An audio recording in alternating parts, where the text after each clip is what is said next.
I feel like that minimizes it without meaning to. Just a simple hand clap to those of you who volunteer. I'm very aware of the amount of people and the effort and energy needed every week to do what we do and to create an environment that helps people find and follow Jesus. And I'm the lucky one because I'm the one who people will come to with words of appreciation and often notes and cards that say, we love Timberlake, thank you for the impact it's having in our life. But it really is all of us linking arms together, so thank you.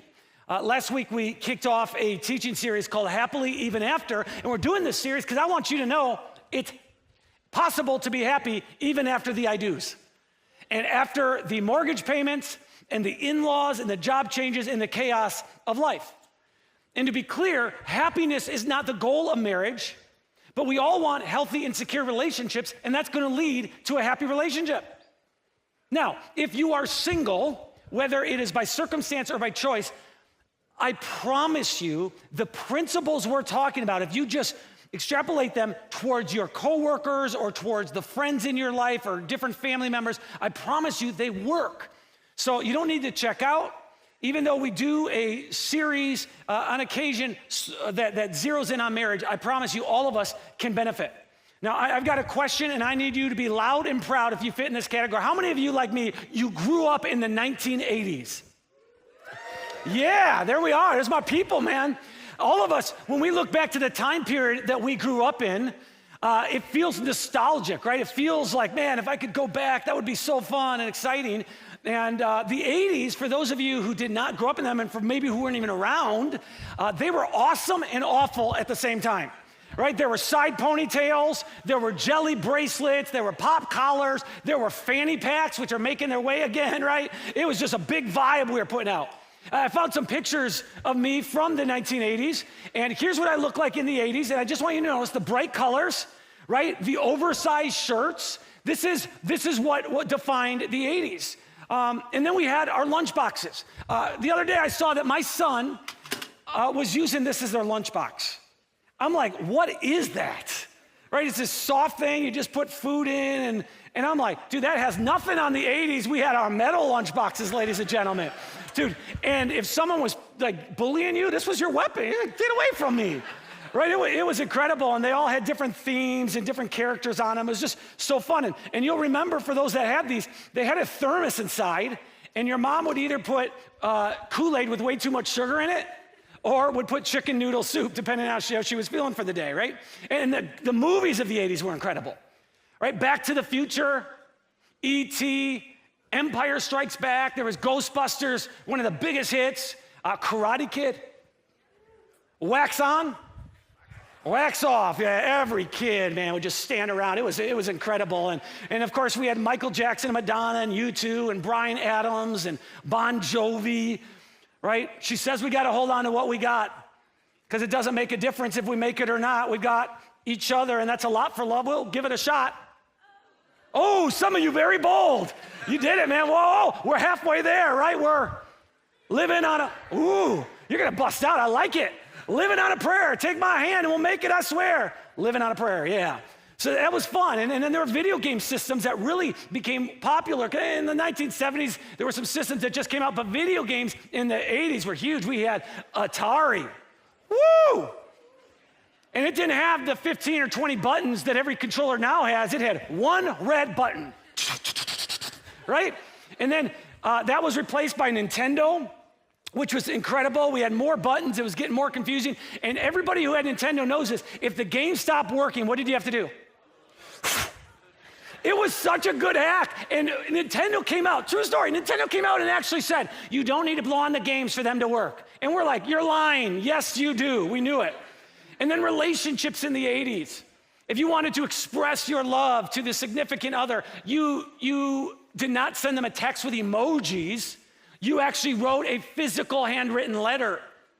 And then you folded that letter and folded it and kept folding it until it was so small, had a little swan tail. You pull that thing and like 4 pages fall out. You remember this? It was incredible. And another way we expressed love outside of letters was through mixtapes, right? We would take a blank cassette tape and we would take it to our little cassette player with a radio, and we would listen for the right time the radio was playing that song, and we would press record. Or as time progressed, we got a dual cassette player. Some of you remember this, right? You'd put the blank cassette in one of them. You'd put the cassette with actually songs like professionally done on the other, and then you'd fast forward or rewind to get to the song you wanted, and you'd press play at the same time you'd press record, and so you make this compilation of songs, right? Today you do it through a Spotify playlist, but this is the way it worked in the 80s. Now, I made one of these for Rindy, but we didn't date in the 80s. It was the mid-90s, so I'm still holding on to the 80s, and I kid you not, ladies and gentlemen, I found it this week. I found the tape, and it's like, Rindy, this is just, okay. I hope this isn't too weird. And the first little bit of this tape, I actually talked to her, so I introduced the songs. And I was like, there's no way you guys will ever want to hear that. But I'm gonna play it for you anyways. Here we go. 20 seconds. This is Dave. Just thought that I'd send you a tape this time instead of a normal letter. I just want to do something different. And I've never done this before, so don't mean to be a geek or any crazy thing like that, but I just never did this for a girl before, so I said, I'll do it for Rindy. Oh, thank you. Oh, thank you. Romeo right here, ladies and gentlemen.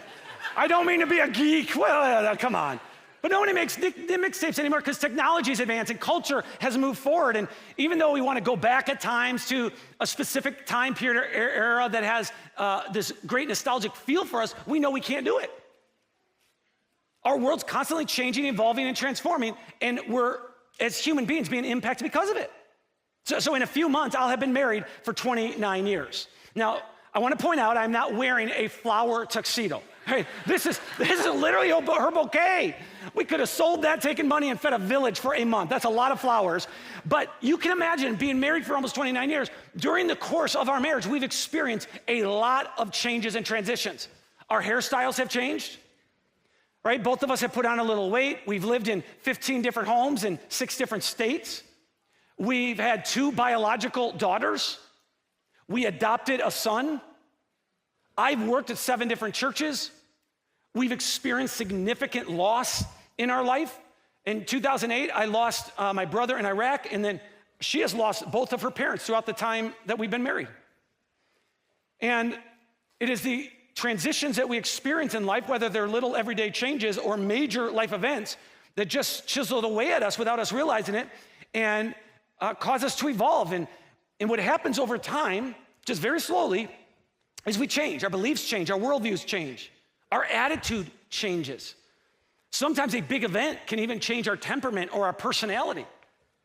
And it's the reason why whenever I officiate wedding ceremonies and there's this young couple specifically being married for the first time that just wiping away tears and they're all ready to exchange vows, I say to them, I say, hey, this is exciting, but I need you to know that you're gonna make commitments to love, cherish, and honor this person you're deeply in love with, but you're not just committing to love, cherish, and honor them.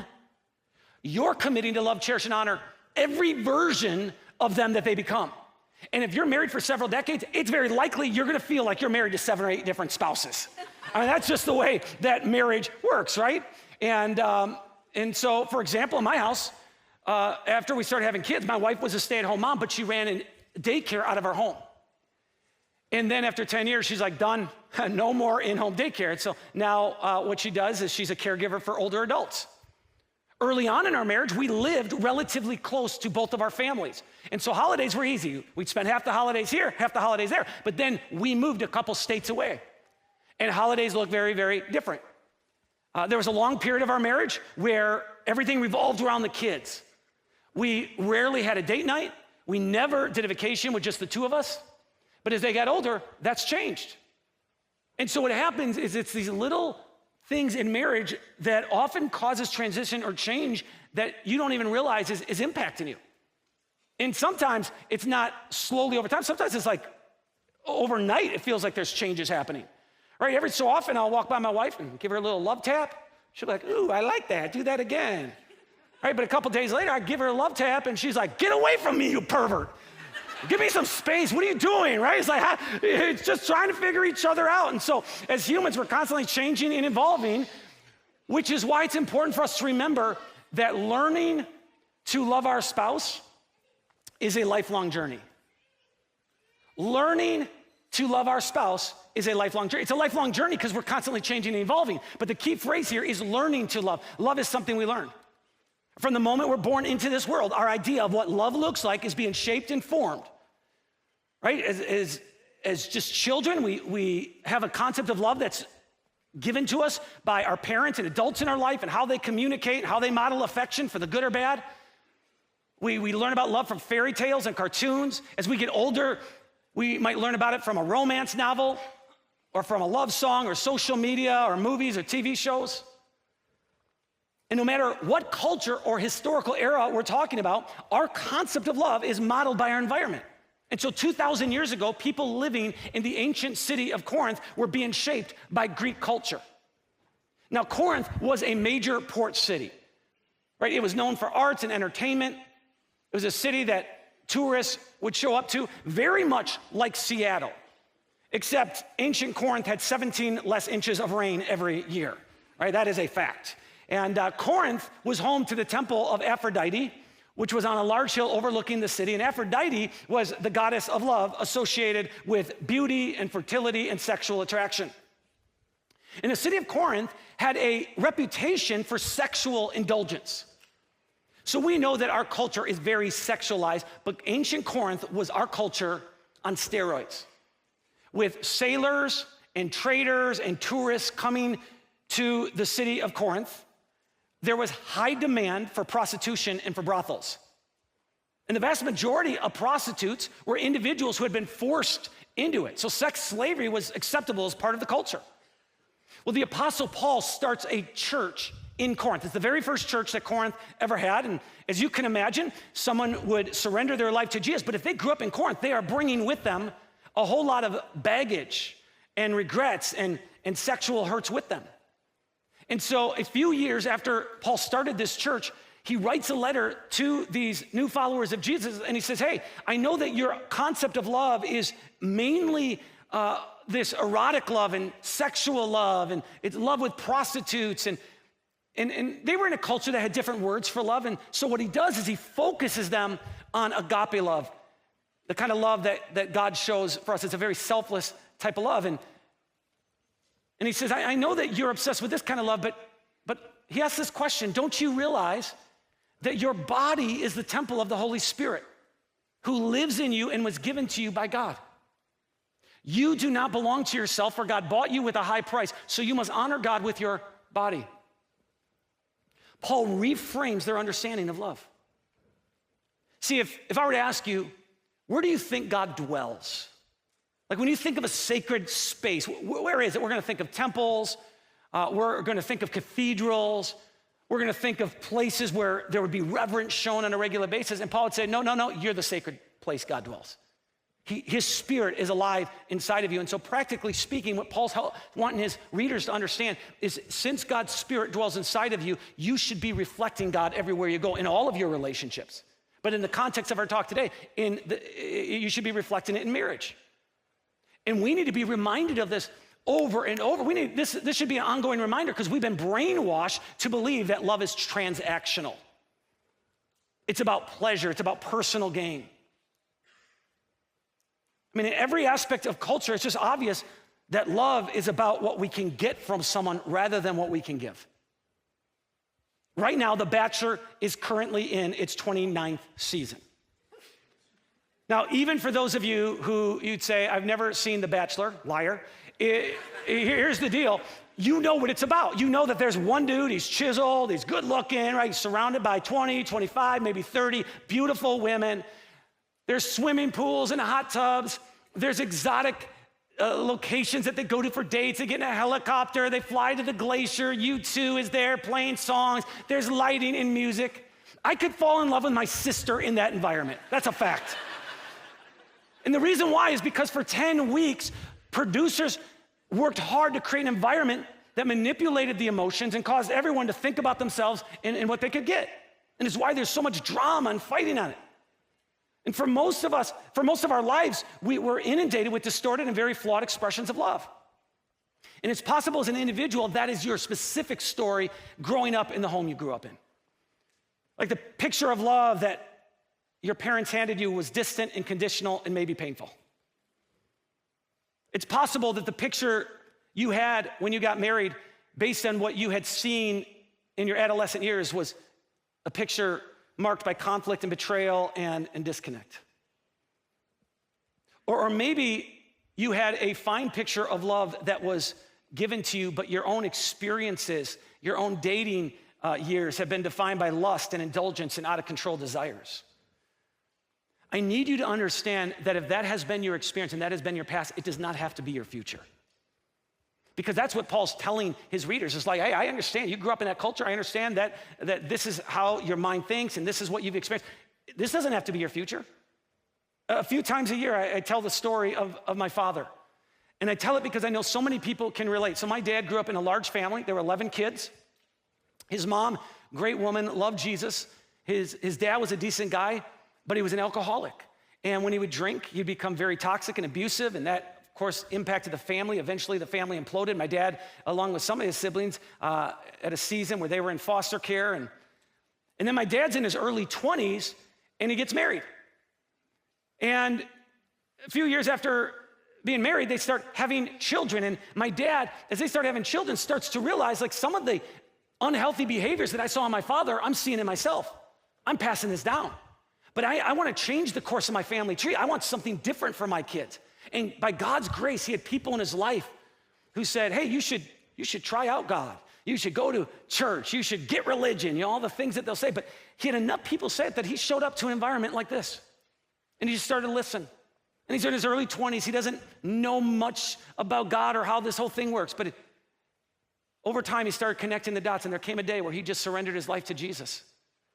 And that was when I was very, very young. And consequently, when he surrendered his love to Jesus, the only thing I've ever seen in my parents were both my dad and my mom trying to reflect God's love to one another. My siblings and I, we had healthy expressions of love that was evidence for us. My dad changed the course of our family tree. I need you to know you can break the generational cycle in your family by learning in what real love looks like. And that's by just opening your heart and experiencing God's love. And over time, as you connect more and more dots, saying, I'm trying to reflect this now in my relationships. Over the past 30 years, I've officiated hundreds, or over 100 weddings, what I meant to say. Over 100 weddings. And at many of the weddings, I ask this question. I say, if you have been married for 20 years or longer, go ahead and raise your hand. Now, I'd like for this to be a monologue, but we're going to do this today. Go ahead, raise your hand. You've been married for 20 years or longer. Okay. And for those people, just raise your hand. I want to ask a question. And for those of you who feel comfortable, you can yell out. When you think of love, define it in just one word, maybe two words. When you think of love, what is a word that comes to your mind? Give. Respect. Unconditional. Serve. You notice these words are words that do not describe emotions, they describe choices. And I know we know this deep down, but we tend to forget it. Love is a choice. Love is a choice. Friendship is a choice. Showing compassion is a choice. Sacrifice is a choice. Every so often when I ask for those words to be shouted out, someone will go, sex. I'm like, oh, I knew it. There's always someone here. Right, but these choices, and in the letter that the Apostle Paul wrote to these followers of Jesus in Corinth, here's how he describes love. He says, love is patient and kind. It's not jealous or boastful or proud or rude. It does not demand its own way. It is not irritable, and it keeps no record of being wronged. It does not rejoice about injustice, but rejoices whenever the truth wins out. He says love never gives up, never loses faith, is always hopeful, and endures through every circumstance. Once again, his definition here is marked by words that are active. They're choices we make, not emotions we feel. And the audience he's writing to is this audience where love is sensual and it's exciting and attractional. But Paul says, hey, I get it. We all want that, and there's nothing wrong with that. But true love is much deeper than that. And for some of us, we read these verses, and it's like hard to mentally engage because we've heard them taught. We've heard them read at weddings. It's like, okay, love is patient, love is kind, love is not jealous or boastful or proud or rude. It does not demand its own way. Like we get in, it almost becomes white noise to us. So let me just walk through these and let me just slow down a little bit. Love is patient. It's not reactionary. It doesn't need instant gratification. It accepts the fact that our spouse is human It gives them room to fail. Right? Love gives our spouse freedom to move at their own pace in becoming who God has created for them to be. Just like God gives you and I space to move at our own pace and freedom to move at our own pace in becoming who he's created us to be. He said, love is kind. It shows compassion. It shows understanding. And sometimes it's hard to be kind to a spouse because we feel like they're just going to take advantage of me. Kindness is not being taken advantage. Sometimes kindness is putting up boundaries. But it's ultimately saying, I'm going to elevate the needs of my spouse. Love is not jealous. It celebrates the success of my spouse. It's not resentful towards them. Love is not boastful. Why? Because a boastful person's full of themselves. They always want to magnify how hard they work and how much stuff they do, and then they want to minimize what their spouse does. Love is not proud. Because a proud person needs a spotlight. A proud person feels superior to their spouse. They would never turn the spotlight on their spouse. Love is not rude. It's not disrespectful. It's not offensive. It thinks before it speaks. Love does not demand its own way. It's not preoccupied with self. It doesn't always have to elevate my needs or desires above the needs and desires of my spouse. Love is not irritable, right? It doesn't have a short fuse. Irritability is the launching pad for anger. But real love, Paul says, it's tempered. Love rejoices whenever the truth wins out. Why? Because you can't truly love the full person if you don't know the full person. So if your spouse has secrets, you love the person that you know, but you can't love the person they're hiding. And this is why integrity and openness in marriage is so important. So our spouse can love the full us and we can love the full them, right? Love never gives up. It's persistent. It apologizes when it's wrong. It forgives when it's when someone's wronged them. It doesn't run from reconciliation. It initiates it, right? Love never loses faith. It believes the best about the other person. Right? When something happens and there's a gap of information between what happened and what I assume happened, what I'm going to do is I'm going to put in the middle right there, I believe the best about them. I'm not going to tell myself a story until I know the story. Love is always hopeful. It's not gullible, but it's optimistic. It calls out the best in the other person. Love endures through every circumstance. It's resilient. It's determined. It keeps going. And it's just obvious when we go through this that the kind of love Paul's describing is not middle school or high school love. It's not the kind of love that has the mixtape to it, right? Or the love letter that we wrote. Those things are all great and those things are fine, but Paul is describing a grown-up type of love. And if you're married and you have erotic and sensual love with your spouse and you feel like, man, the emotions are there, the love Paul writes about enhances it and fuels it and adds to it. Now, here's the deal. It's possible to practice this in your relationship and your relationship to still not work out happily ever after. Because relationships take two people. So you can work at showing love, evidencing love, and doing everything. But if the other person isn't working at the same level and trying as hard, it's hard to go the distance. Because the love Paul talks about is putting down roots in the relationship. We all remember the windstorm back in November, probably the only time we've had to cancel a Sunday service because of no power since I've been here. And during that windstorm, there's this path near my house that the fence had blown over in several places. This was probably the hardest hit part of it. But I noticed there were some trees, like here's one that had fallen, but most of the trees around it were still standing. Well, why is that? It's because the fence doesn't have the kind of rooting system that most of those trees have. And Paul's saying you can put down roots. You can choose to love. And it's hard to choose love when you don't feel it. But I promise you, if you choose to show love when you don't feel it, most of the time, the feelings will follow. Now, I know this. If I were to say, how many of you want that kind of love that Paul described? We'd all raise our hands. But why is it so hard? Right? Why is it so difficult to say, man, I want to be patient, but they're driving me crazy. I want to be kind, but it's so hard with my temperament and personality, and why is it so difficult? Well, it's difficult to choose love because of pride. Pride's what makes it difficult to choose love. And we all have pride deep within us. Pride is what takes my hopes, dreams, and wishes. We all have that for our relationship, and it turns them into expectations. So now when my spouse does something to try to show me love, if I expected it, I don't really feel love. I just feel like that's what you should do, because pride causes me to feel entitled. Pride enhances things. It's like a magnifying glass that enhances the flaws and the weaknesses of my spouse. Pride keeps me from seeing or acknowledging my own weaknesses. Pride doesn't ask for help because it actually doesn't want other people speaking into my life. Pride is always going to keep score because it's going to insist on winning. Pride is the reason that we have to have the final word. It's what keeps us arguing our point long after we realize we don't even have a good point. That's pride. Pride is what causes us to close up when we should be opening them. 3,000 years ago, King Solomon of Israel describes the impact of pride, and here's what he writes. He says, pride goes before destruction and haughtiness before a fall. I promise you, if you walk down the path of pride long enough, in any relationship, but let's just say in marriage, it's going to lead to disaster, ruin, and chaos. In another one of his writings, King Solomon says this. He says, pride leads to conflict.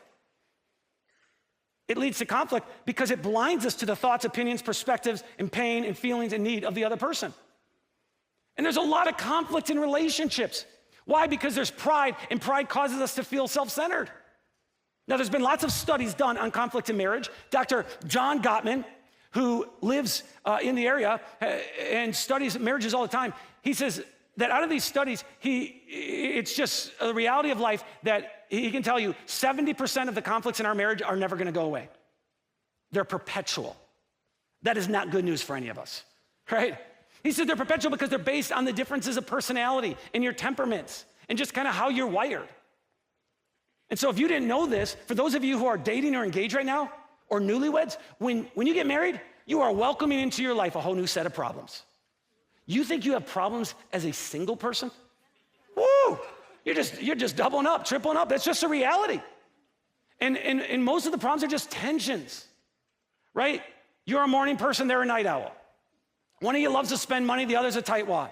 One of you loves to cuddle, the other is a porcupine, right? One's an extrovert, the other's an introvert. One of you is a clean freak, the other is a complete slob. One of you is very prompt all the time, the other is fashionably late.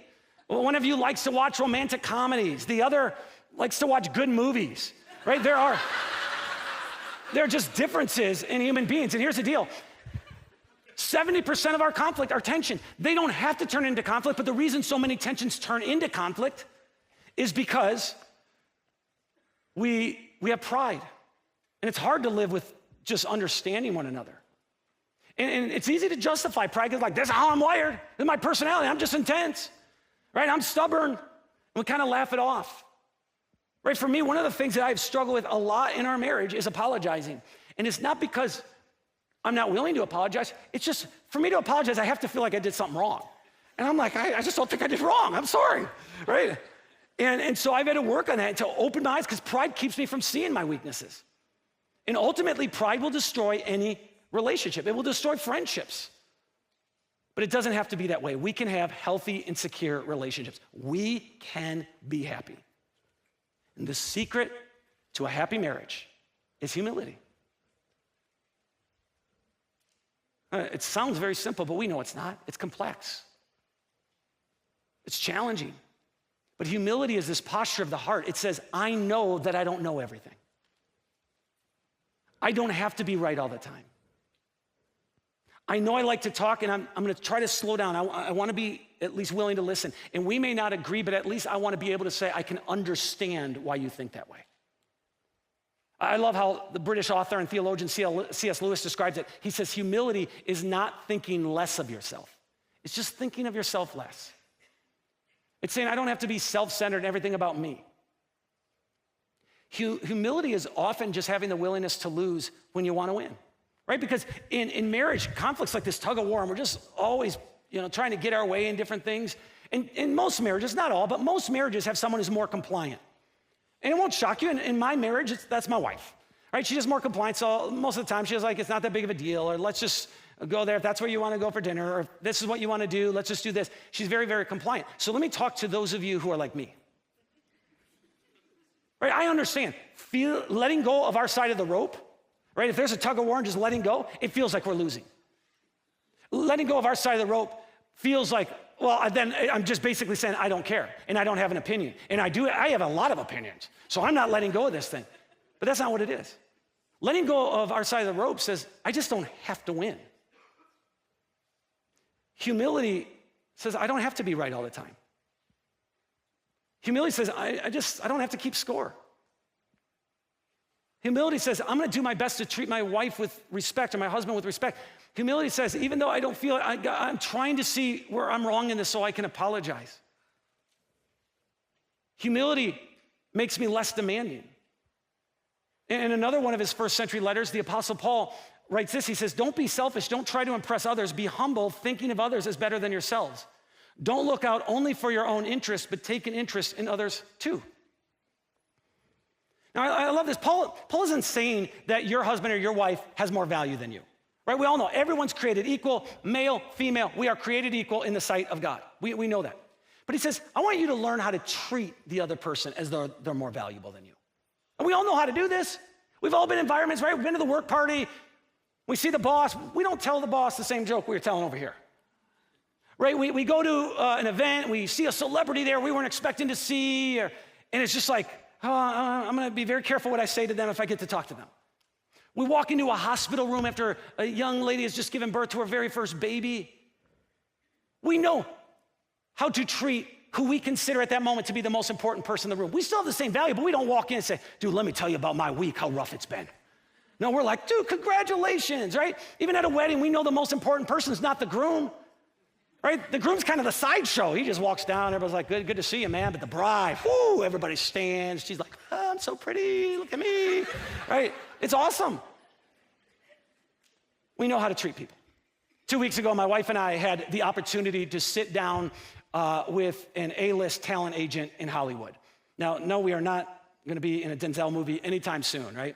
But I've developed this friendship over the year, and I don't have a lot of these friendships, otherwise I'd be name dropping all the time. And so we're in the LA area, and so I texted him and said, hey dude, I'm in the area, if you got time, let's go to dinner. And so he says, oh, let's do it. And I said, you pick the place. So I let him pick the place. And then we show up there, and he said, where do you wanna sit? I said, dude, wherever you wanna sit. And then we sit down, and what do? I put away on my phone. My wife puts away her phone. We ask questions.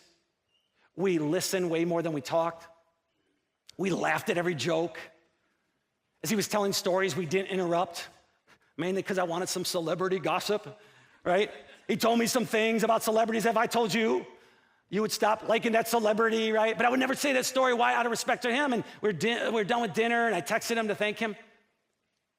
We know how to treat people as though they're more important than ourselves. We prioritize them. And if you wonder, what does humility look like? Well, we humble ourselves every time we prioritize our spouse. Every time you choose to prioritize yourself, you're humbling yourself. What do you mean prioritize? We prioritize them every time we choose to be fully present with them. Every time we speak well of them in front of others. Every time we make it obvious we're still pursuing you. We prioritize our spouse every time we pray for them or pray for them or pray with them or pray for them. We prioritize them every time we make them feel loved. And it's possible that you say, this is great, I just never seen this model, I never had this. Same with my dad. You can change the course of your family tree. But at some point you have to surrender and say, God, I don't know this, I don't understand it, I need your help. And maybe it'd be helpful to at least Google search. You don't even have to read the whole book, but there was a book written, I think more than 30 years ago, called The 5 Love Languages by Gary Chapman, but still has huge impact on relationships in today's world. And what he says is, in life, we have different ways that we feel and experience love. And he says the 5 primary ones would be this: words of affirmation. That's when you speak life-giving words and it just makes your spouse come alive. Acts of service. That's when you just do little things and you don't think it's that big of a deal, but they're like, oh, they thought about me today, right? Or gift giving. There's some people, you just buy them a little gift and they're like, I can't believe that, again, they thought of me, and it makes them come alive. Physical touch, which he's talking about like affection, like hugging and cuddling, and some people just feel love that way. Others, it's quality time. But we humble ourselves every time we prioritize our spouse, and when we do that, we create a healthy foundation, a foundation for a healthy and secure marriage. And that eventually leads to a happy marriage. And I know humility is difficult. I know humbling ourselves is not easy. But listen to me. Humility is better than regret.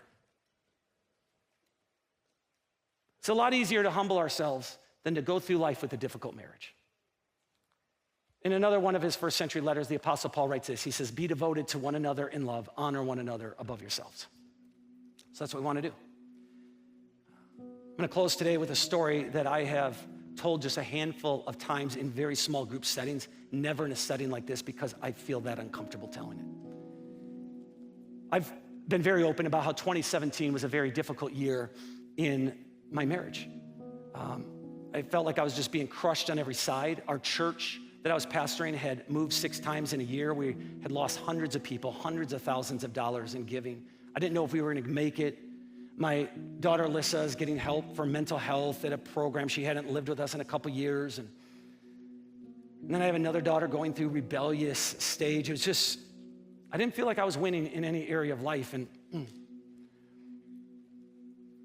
I was taking it out on my wife.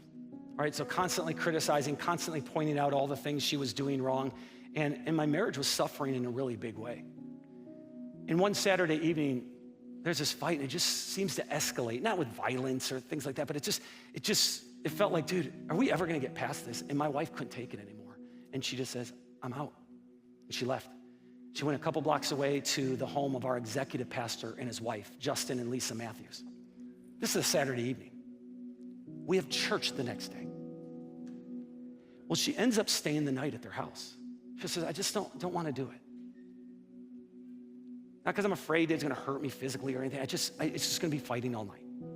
So she stays the night at their house. That Sunday morning, I'm in the lobby. I'm hoping none of them show up. And I'm just, God bless you. Good to see you. Oh, could I pray for your marriage? Oh, yeah, let's, all that fun stuff. And out of the corner of my eye, I see Lisa. And you got to imagine the tension I felt and the embarrassment, even when I saw her. And so I kind of shifted my body. And then a few moments later, I looked up and she's at my side. And I said, hi, Lisa. And she gives me a hug and she whispers into my ear, we love you and we don't judge you. She held me for a moment and then she walked away. There was something that just caused me to let my guard down. Later that week, Justin, her husband, echoed those same words. He said, Dave, I need you to know we love you and we don't judge you. But you need help. And I promised him, I said, I'll get help. And it was that conversation along with another conversation that I received a phone call from a mentor who just really pushed me in getting help. And it finally, my pride had got to the point where it had chiseled away enough that I was willing. And after that Saturday night where Rindy had stayed with them, she ended up, it was a week before she came home. She went to my parents and stayed there for the rest of the week. And finally, she came home and we just started working on this and we got some professional counseling and probably 2 years it took to just be at a healthy place. And it's great today. Now, don't ask her, but just trust me. No, but it really is. And I share that story because I need you to know if your marriage is in a tough spot, we're a church that embraces the mess. We love you and we don't judge you. If you're separated from your spouse, we love you and we don't judge you. You're recently divorced. We love you and we don't judge you. We just want to help. Like Justin said to me, it's possible, in my case, he didn't even say it's possible. He said, Dave, you need help. And I'm saying, a lot of you need help. And Timberlake wants to help you. We have people available. I'm just going to pray in just a moment. They'll be available to pray with you in the front. And by the way, we don't even judge when people come up for prayer. We don't know why people are showing up for prayer. They might be praying for the marriage of their kid. They might be praying for a sickness they have. So we don't judge people when they show up to the front. But we want to help you. If you email us, you just say, hey, could I get connected to a counselor? Because I'm not a counselor, I'm not a therapist. But we'll do our best to, we have plenty of counselors in the area and therapists that we could connect you to, right? We want to resource you. We want to be a blessing to you. But we love you and we don't judge you. And may all of us carry that attitude with us everywhere. Let's go ahead and stand. I'm going to pray, and immediately when I'm done praying, again, we'll have prayer available in the front. Our Heavenly Father, we thank you for love. We thank you for relationships. We thank you for this thing that brings men and women together in this romantic type of relationship. But God, we're human and we're selfish, and it's just hard to do it. And so we ask that you would help us become more and more aware of the fact that your Spirit lives inside of us, that you are active inside of us. And Lord, help us everywhere we go to reflect you. As we experience more and more of your love, help us to just give it to our friends and to our coworkers, but for those of us who are married, to our spouse. May we reflect the kind of love you have towards us. May we reflect it to them. We love you.